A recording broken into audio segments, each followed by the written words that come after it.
You are tuning into the LEHI, Low Ego, High Impact Mindset podcast. I'm your host, Volkan Emre, along with a dynamic team of Kellogg School of Management alums. We are here on a shared mission to uncover the mindset that drives impact and success. On LEHI, we have thought-provoking conversations with incredibly successful entrepreneurs, business leaders, and investors from around the globe. We uncover the mindset that drives them, allowing them to make a high impact without losing themselves to ego. Now, let's get started with today's episode.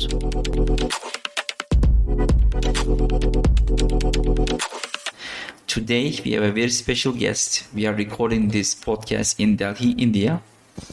We are with Ardaman Singh, a senior executive of Axtria, a global provider of cloud software and AI-driven data analytics to the life sciences industry. The company officially became a unicorn with over $1 billion valuation after raising $150 million from Bain Capital Tech Opportunities in 2021.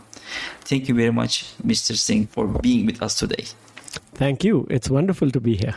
We will have some warm-up questions to get to know you a little bit better. Are you ready? Sure. Great. Okay. Coffee or tea? Tea. Dogs or cats? Dogs. Mountains or beaches? Beaches. Text or call? Call. That's an interesting one now. Music or podcasts? Music. PC or Mac? Oh, tough one. Depends on what it's for. Okay. Fair. Drive or fly? Drive. What is worse, dishes or laundry? Laundry. I love water. Dishes are good. What is the first app you open when you begin your day? Probably WhatsApp. WhatsApp. Okay, Sure. cool. Sure. So we are now moving to the questions. Could you tell us a little bit about your background and how you came to work with Axtria? Oh, that's a long answer, but I'll try and keep it short. Mm-hmm. So, grew up in India, studied in India, went to Hong Kong for a startup job, lived there 20 years. During that time, lived in maybe 10 different countries across Europe and Asia. Eventually decided to leave Hong Kong because I could see where the direction was going. I was working with the Chinese government and among other things. So I knew, well, not a place for the future for the family. Looked around, evaluated many places, moved to Canada. Stayed there for a while, and then various reasons decided to move to India. Found a few different opportunities. Axtria, what really attracted me was the culture and the opportunity ahead in a new space.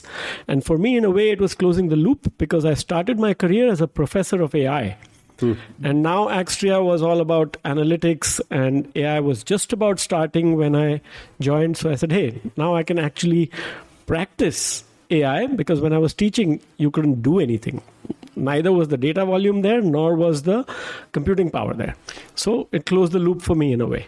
So along those lines, can you go in and give our listeners a overview of what Axtria does and what your role with Axtria is? Absolutely. So Axtria focuses on improving patient outcomes. So primarily in the life sciences industry. And within that, we help our life science clients connect better with patients and make better decisions to make the right impact on patients through applications of analytics, including AI/ML, cloud data engineering, and we also sometimes operate data and analytics operations for our clients. And it's specific to the life science area. Yes, and it's now specific to the life science area, though I joined when we used to do a few more. But along the way, we decided to focus on life science. A business, that decision to be very specific and targeted is an important one. It could be a make or break decision. Can you go into a little bit about the decision making as to why to be specific to life sciences as opposed to some of the others that you could have gone? Right. So, in fact, I joined to head up the banking practice in India. And along the way, in the early days, which was about 7 years ago when I joined, we started to see that we were spending X amount of effort and getting a Y result. And we were doing life sciences, banking, insurance, retail. When we were spending X amount effort in life sciences, we were getting perhaps 3Y, the result. So in a way, it was a no-brainer.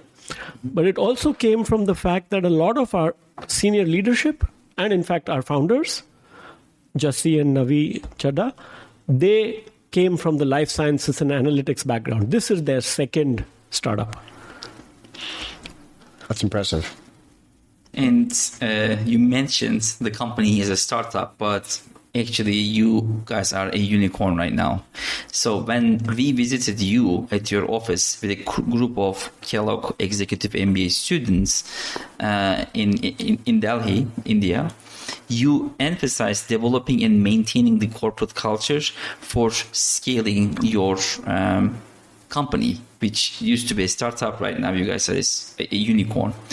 I found that statement of yours like very powerful. And when we were also in your corporate office, we saw a lot of values like posted on the wall. And I think your company has a very strong emphasis on the culture. And as a leader, I think you also have a very strong like pivot on culture too. So could you please give us some more details on the importance of culture and how you could benefit from that, like when you were scaling up Axtria? Absolutely. So I've been an entrepreneur in the past, and I've seen companies grow from very small to thousands of employees. One of the biggest challenges has always been that the behavior of people at a startup stage is very high on ownership, very high on transparency, very high on teamwork.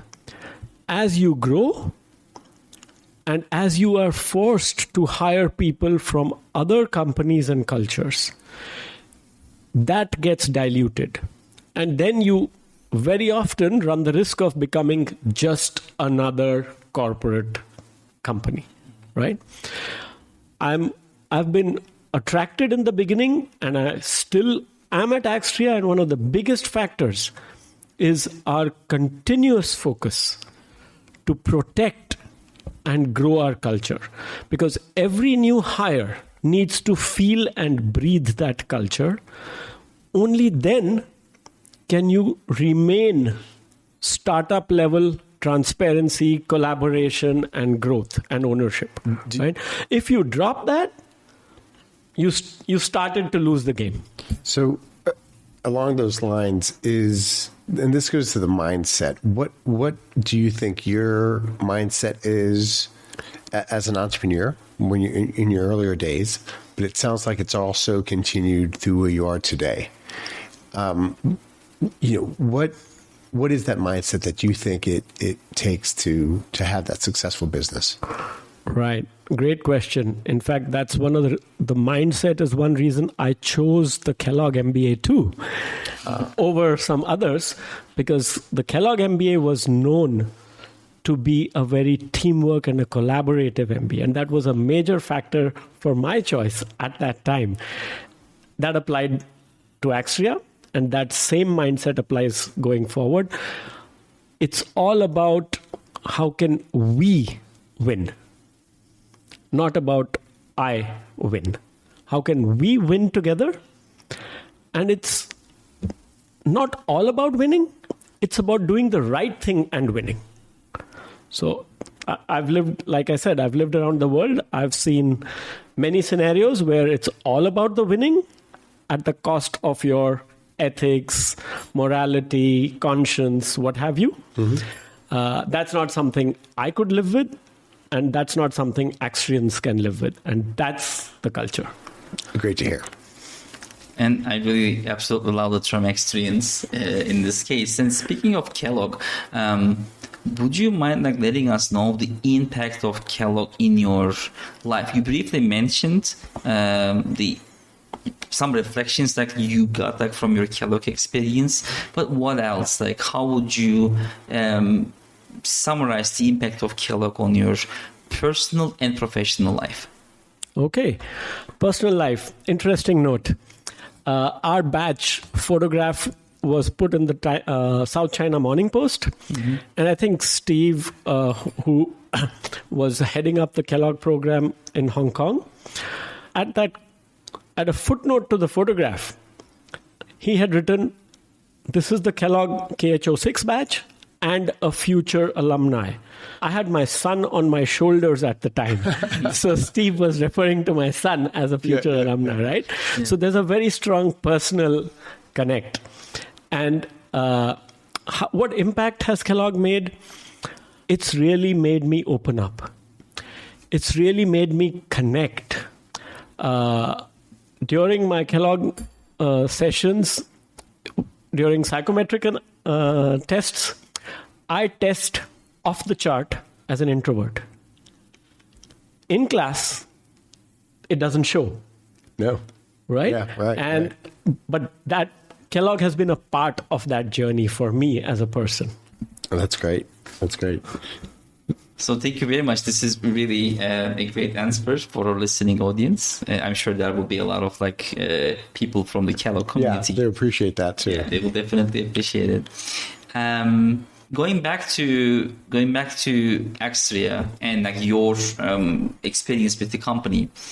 As an executive at an impactful company, a rapidly growing startup, a unicorn right now, you have professional and public opportunity to drive social and impactful change.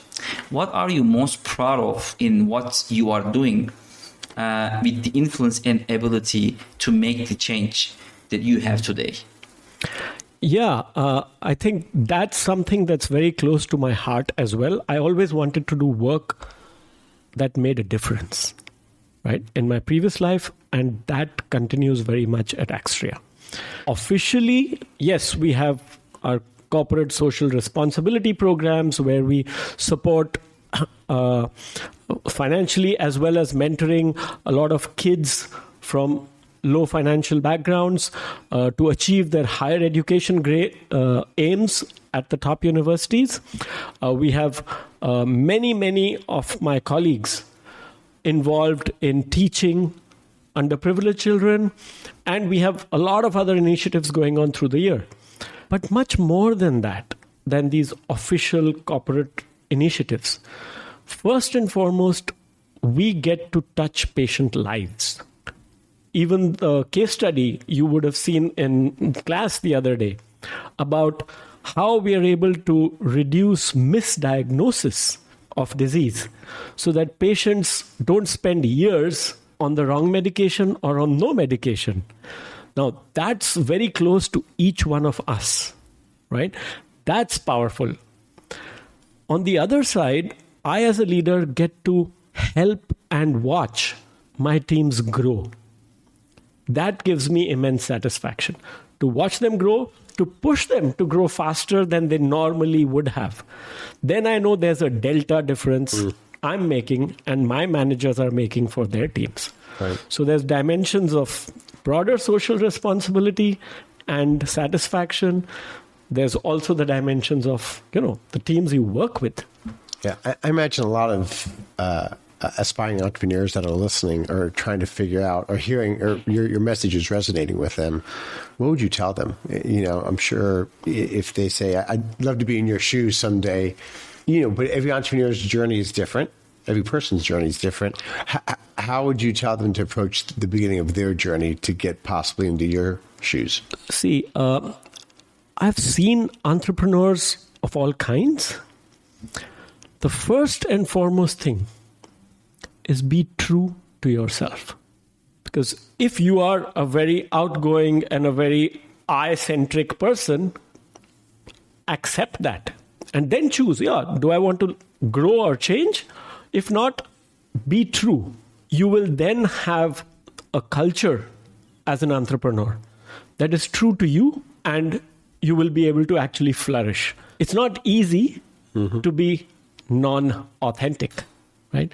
So be authentic. Live with that. And the other thing is be humble to learn, right? So if you're authentic and you realize you're humble, you might there's something you need to learn, you will have an opportunity to actually make the effort to learn. That's great. That's absolutely great. Yeah. I think our listening audience will be very interested in learning more about your advice on future CEOs, CFOs in the making, rather than being an entrepreneur, but being a professional C-level executives. Like, what would be your advice for them, for the future C-level executives? Actually, that advice stays the same. Whether you aspire to be a C-level executive or an entrepreneur, it's all about just one thing: ownership. If you truly own your current role, and that means you live and breathe that role, that means you put yourself in the shoes of your stakeholders, whether they're internal or your client stakeholders. And every day you say, okay, what is my internal or external stakeholder worried about? What are they thinking about? How am I going to make their life easier? And that can be your direct reports, it can be your seniors, it can be your peers, it can be your customers. If you truly take ownership, that's what you should be thinking. I have one more question on that. I'm curious about one aspect. Your suggestions, are they industry agnostic, or in other words, would your suggestions will change a little bit when it comes to life sciences and healthcare industries? So the suggestion I talked about, ownership, is industry agnostic, domain agnostic. It applies even to our own life, personal life. If you are putting yourself in the shoes of your family members and your friends, you are naturally going to be far more effective, right? And satisfied. What comes about in terms of the life science industry is that it's a very, very unique industry. So anyone looking at it from the outside does not realize the degree of complexity of the life science industry, and does not realize that perhaps it's one of the most innovative industries. Think about it. A life science product, let's say a drug, has a predefined end of life. After so many years, your patents are going to expire. So you are forced to be innovative as an entrepreneur. Think about it. Google's been around search engine over 20 years. That's longer than a drug life. Market life of a drug, right? So pharma companies are often not understood or perceived as innovators. In fact, they are forced to innovate faster than a lot of the rest of the tech industry. So that was a learning for me when I came here. What Volk and I have had the privilege over the last week, and we have another week spending it here in India. It's amazing to see the growth. It's amazing to see the potential that India offers. It's a very unique perspective seeing it from over here as opposed to any place else on the planet. Quite candidly, we've been immersed. What's your perspective? Where do you see India? What will India's role be in the future in terms of whether it be AI, as a country, as a nation, as a people? Where do you see India's future going? So India is, as you said, very complex. Its diversity combined with its democratic culture positions it unlike pretty much any other culture or country. So there's a very strong check and balance coming from the democratic aspect as well as its inherent diversity. Now, very often, the Western world or the purely economic capitalism perspective sees India, okay, slow growth, lots of bureaucracy, right? In the long game, that can sometimes work in your favor because you sometimes don't make mistakes which can prove very costly down the road because there's a lot of checks and balances happening early. I mean, I've been a businessman and entrepreneur. It's frustrating when things don't move so fast. Sure. Right? It's frustrating for investors, but then you learn to adapt. And there are plenty of B-school studies on how disruptively innovative India is at ground level. And that innovation at the street level, because of the sheer force of having to survive with extremely low resources, that is inbuilt into the culture and the genetics. Yeah. Right? And that's where you see India's exports of brain power thriving in challenging environments all over the world, irrespective of culture. Right? I mean, when I left India and went to Hong Kong and came back, people used to ask me, so how was it? You don't understand the language. You don't understand the script. It's a new culture. I said, you know what? I moved from North India to South India as a kid. It was exactly the same. So no big deal. Yeah. So we were privileged to visit the Ministry of Technology and had the chance to connect with him. And when we asked him about his challenges, he told us like his biggest challenge was like to keep 900 million plus Indians who are aged 35 and below have a faith in the future.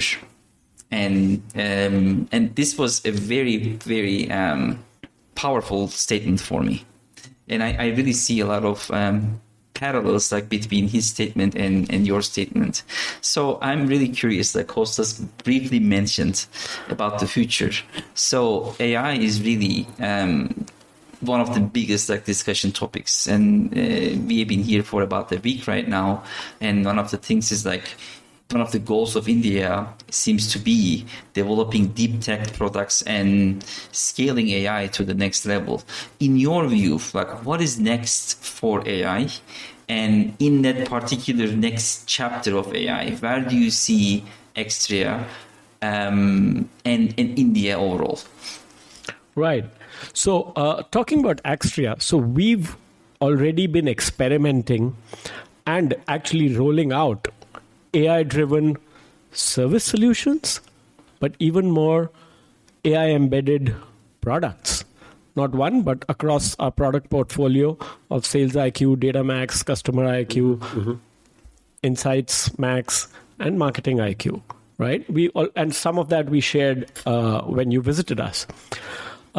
We also gave you a sneak peek into some of our leading edge experimentation on how things like ChatGPT may impact the life science industry, how natural language processing has been tried, and some things work, some things don't work. The challenges of data quality and data volume, right? All of that is being worked through. And as a former professor of AI, I have a healthy dose of skepticism of not being swallowed up in the hype cycle, right?